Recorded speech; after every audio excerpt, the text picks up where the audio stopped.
ఇదిగోండి ఇవాళ అత్తయ్య లేరండి. రైస్ ఎక్కువ పెట్టేశాను మధ్యాహ్నం, అందుకని ఇప్పుడు నైట్కి ఎగ్ రైస్ చేసేస్తున్నాను. ఇవాళ మీకు ఎగ్ రైస్ రెసిపీ చూపించిపోతున్నాను. అది ఇప్పుడు 2 ఎగ్గులు కలిపి క్రాక్ చేసి వేసేద్దామండి ఇందులో. ఇదిగోండి కొంచెం ఫస్ట్ స్టార్టింగ్లో కొంచెం లైట్గా వేపి మనం అప్పుడు పక్కన పెట్టేసుకుందామండి.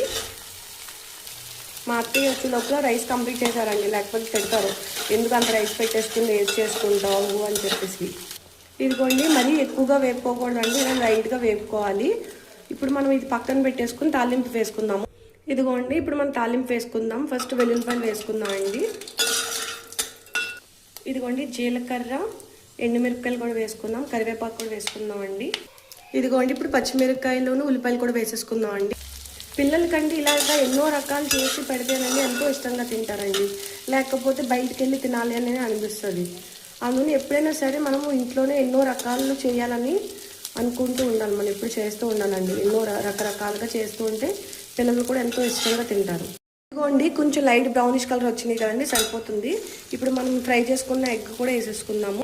ఇదిగోండి సాల్ట్ అండి, ఉప్పు, కారం అండి, పసుపు అండి, కొంచెం ధనియాల పొడి, జీలకర్ర పొడి కూడా వేసుకున్నామండి. చిన్నపిల్లలకైతే ధనియాల పొడి, జీలకర్ర పొడి వేసుకుంటాం, పెద్దవాళ్ళకైతే గరం మసాలా వేసుకున్నా బాగానే ఉంటుంది. మొత్తానికి ఏంటంటేనండి మనం రైస్ అనేది వేస్ట్ చేయకూడదండి, అందుకని చెప్తున్నాను.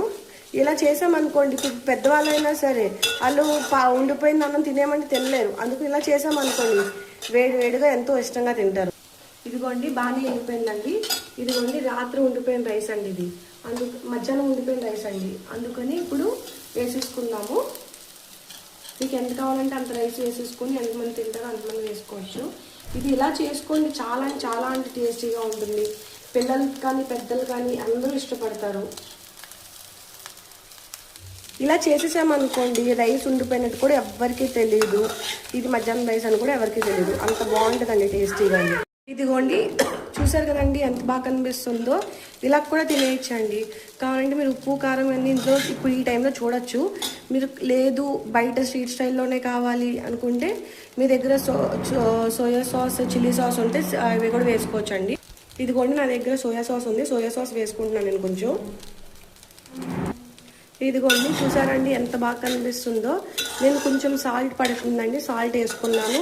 మీరు కూడా ఈ టైంలో చూసుకోండి, ఉప్పు కొంచెం సాల్ట్ సరిపోయింది, ఉప్పు కారం అన్నీ సరిపోయింది లేదో అన్నీ కలిసిపోతాయండి, పర్లేదు. చూసారండి ఎంత బాగుందో. మీరు కూడా ఒకవేళ అన్నం మిగిలిపోతే ఇలాగా చేసుకొని పెట్టండి, ఎంతో ఇష్టంగా తింటారు.